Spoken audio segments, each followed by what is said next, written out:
Wrestling fans, what's going on, man? It's Black Couch Booking here with a brand new video. We about to make an AEW classic for y'all. I got my guy Affluential Sports in the cut. Talk to the people, Ed. What's going on with you? And nothing much. You already know where to find me at for Sports for sports and wrestling content. Let's get into it.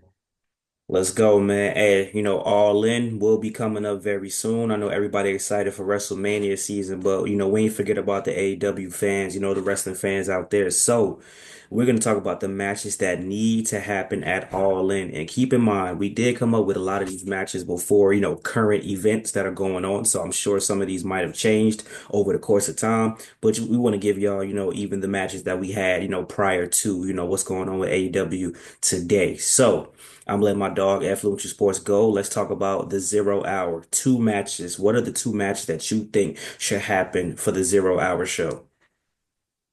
I think the first match should be a thing that really starts for the Ring Honor Women's World Championship. They're obviously building it up. Obviously, you haven't heard belittle Billy Starks now. She's been with her for around 2 years now. And I think they had the match in 2023, and they can run it back. And this time, Billy Starks wins, and she proves Dana wrong. And she's the one to end her 800 plus day reign. Okay, okay.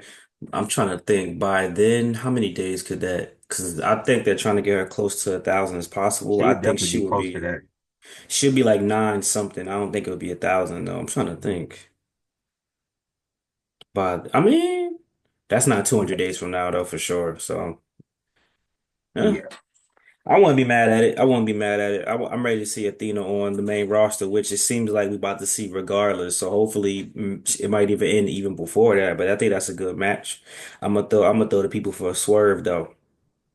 I think a good 0 hour match actually, MVP, he can still go. And Prince Nana said a long time ago, "Hey, bro, you barking up the wrong tree. I could still wrestle." A 0 hour match, Prince Nana versus MVP. Just for, I mean, it's a 0 hour just for shits and giggles. I think people will be into it, and then you could surprise us and have Prince Nana actually get the victory. That's not too bad. I like that. Think about it. Uh, They give us the Costco guy and shit. So why can't we get two people who actually can wrestle? yeah, I don't mind that. The other match I had, it was the Ops taking on the Murder Machines and Mark Davis for the trio titles. Essentially, how we get there is this all in is the downfall of what's the Death Riders. Mhm. I'm gonna get into that later, but all in the build up there is gonna be the downfall of the Death Riders. Okay, I like that. Let me look down. I feel like there's a reason why I thought about the ops. Oh, it's not for this video. Okay. No, I like that though. Definitely. But you gonna put them in the 0 hour?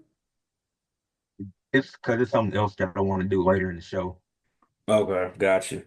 For another one for the 0 hour. I mean this could be on the show for real. They build it up right, but I think this would be fine to end it off.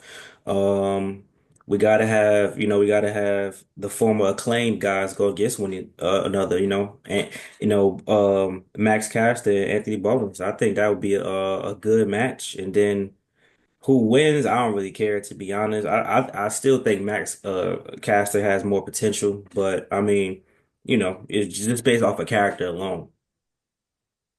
I got Max Caster for something else. See, great minds think alike. So now that we done with the 0, let's get to the main show. I got a lot of matches, and let's just go back and forth. Well, what's your first match? And I was talking about the downfall of the Death Riders. This is how we start the show. You got the Young Bucks, Kenny Omega, Hangman, and Chris Statlander teaming up to take on the Death Riders, with Marina Shafir included. And Mm, essentially, what's at stake? If the Death Riders lose, the Death Riders gonna lose this match. Will Yuta loses his sister out. Moxley stays on Dynamite. Claudio goes Ring of Honor. Then Pac and Marina Shafir they only on Collision. So that essentially splits them up by bringing back the original Elite, not Okada, not Jack Perry, none of them, but the original Elite with the Bucks, Hangman, and Kenny Omega. And that's how they end Death Rider story because when Darby was here, he mentioned it, how they didn't want to do anything about it. So they're gonna have to do something at some point. And I think that's how you end the Death Rider story. I like that. I like that. I like that. Bring back the original. I don't know why they haven't. Well, they're gonna come back eventually once the Young Buck. We'll see how that goes. It depends if you could make the Young Bucks turn face because they would have to be the face in that situation. But nah, I think that's definitely a good match though, especially because AEW isn't afraid to do intergender, if not just mixed tag team type of style. Um. Shoot, now I gotta go out of order now. Since we talking about the death rate, I can't, man, I almost that weak. That name is weak as hell. Let's. John Moxley has already lost his AEW championship to Swerve, so. Let's let somebody get their get back on him. Darby Allin needs to get one. I think this would be a good moment for Darby Allin to beat John Moxley. They could go crazy. They could jump off ladders and clash through glass tables. They could go, whatever it is. They could have a street fight. They could have hardcore or whatever the case may be. Darby Allin, John Moxley. Darby Allin gets the W, and now he's solidified as the next number one contender for the AEW championship. I like that. The one thing I forgot to mention is Will Ospreay isn't on my card because Death Rider took him out. Mm. He's injured, so he's not at the pay-per-view. Don't worry, Next y'all. I got Will Ospreay. Don't worry. the next match I got is Adam Cole. I think he's gonna beat Daniel Garcia for the TNT Championship, and he's gonna do an open challenge, and Max Caster accepts it, and Max Caster gets a win. Think it's simple. Think it'll make for a great moment for Max Caster. Okay, Max Caster getting the strap. I like that. I like that. Speaking of Will Ospreay, we got to do it, man. This is all in. We got to have the best card possible. Triple threat match. Will Ospreay, Ricochet, Kenny Omega for the belt. What Kenny Omega got the continent, not the continental, the International. international.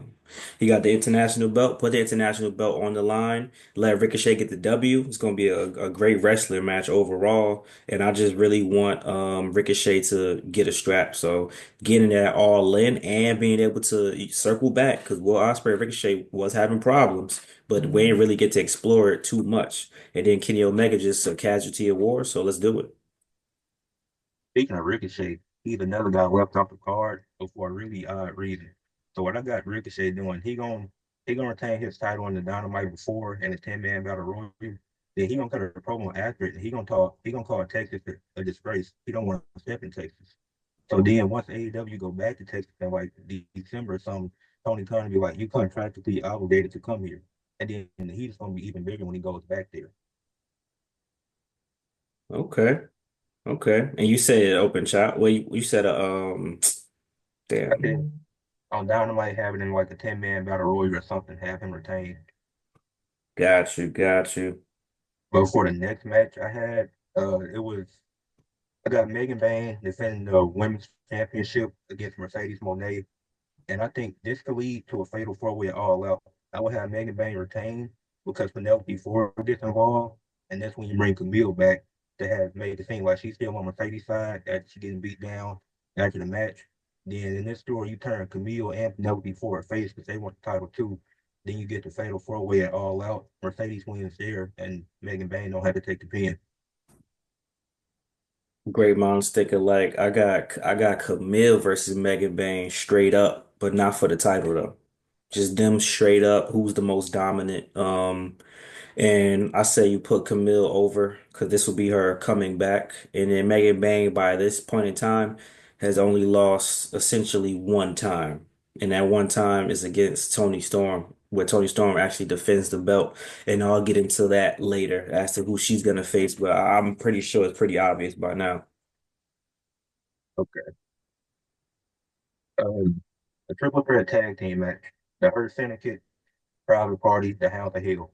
You can bring back Private Party. They never got their rematch, and you can plan for that. But the Hounds of Hell, they done went on this winning streak, and they feel like they deserve a shot at the titles.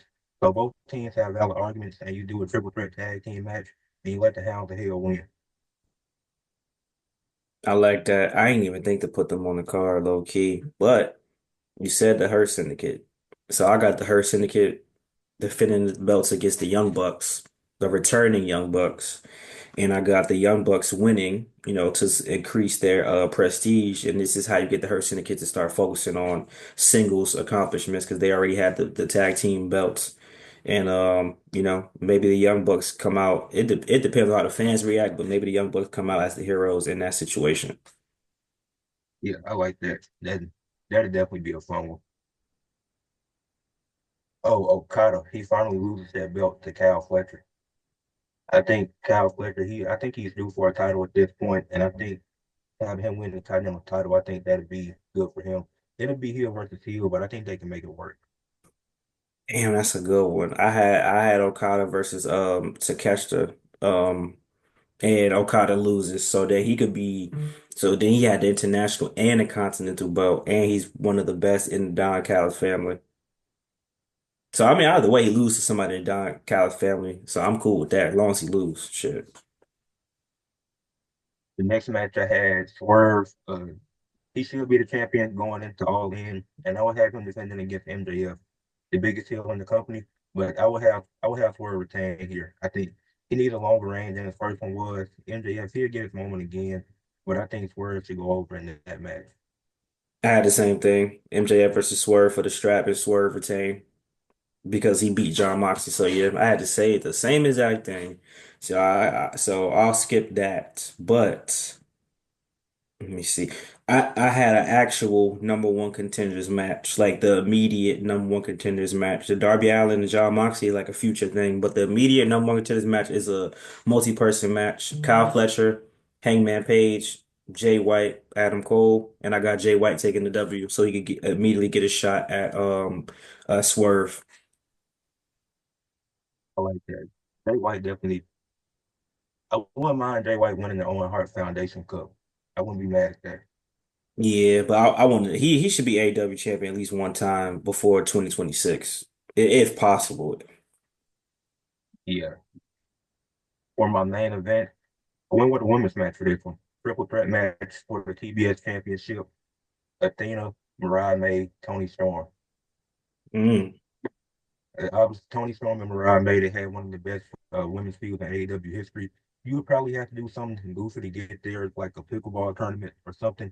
Just play into the TV aspect of wrestling, and then you get to a triple threat match with them and Athena. You really build up Athena having her wrestle two times at All In to start the show on the 0 hour and close it out to end and retain the title.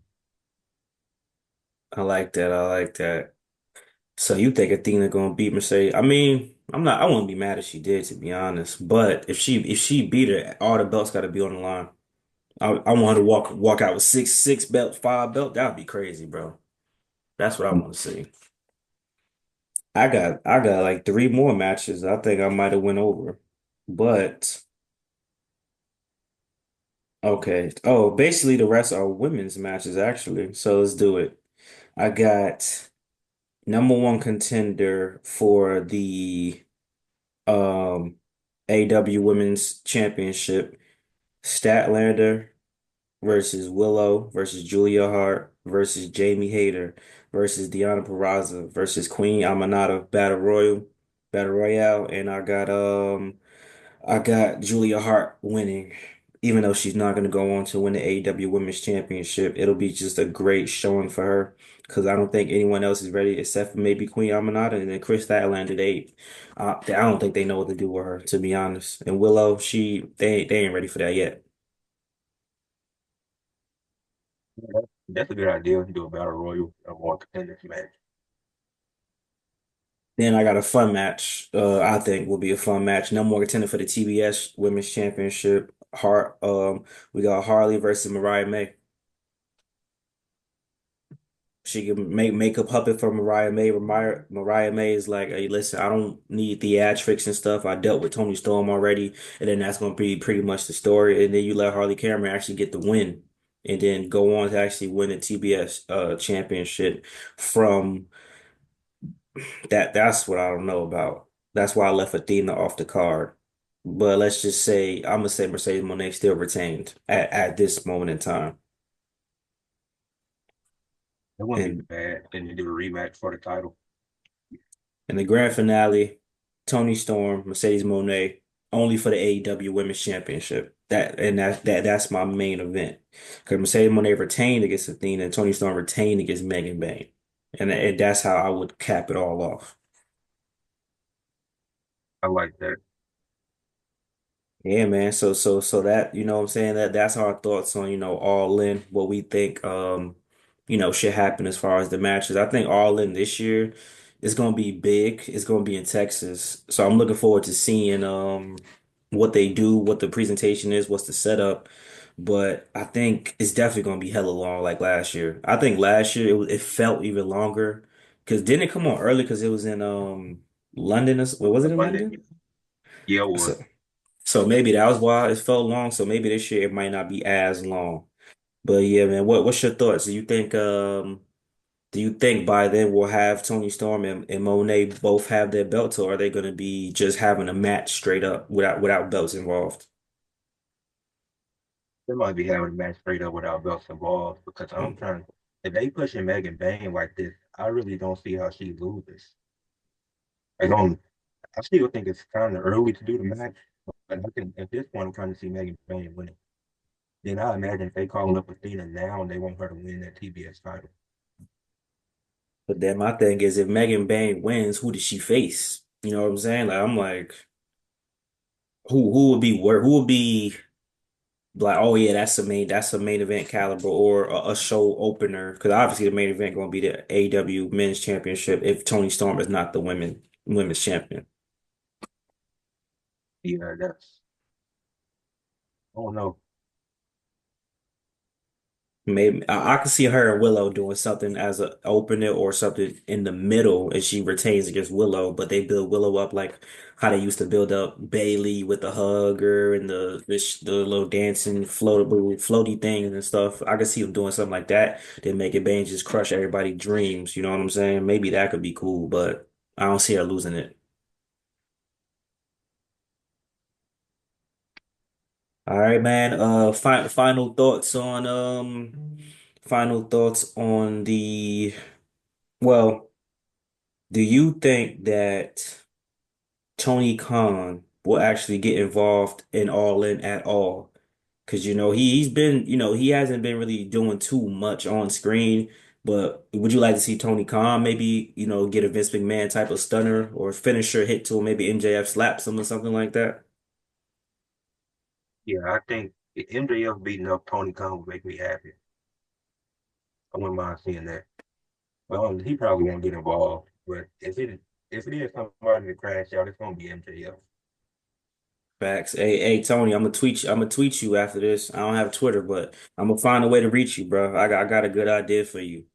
But hey, man, thank y'all for coming through. Like, comment, subscribe as always. Make sure y'all go subscribe to Affluential Sports on the rise, getting them followers up, and make sure you follow us both on Instagram. It will be right down below as always. And appreciate y'all, man. Thank y'all for the love and support as always, and we'll talk to y'all later, man. Peace out.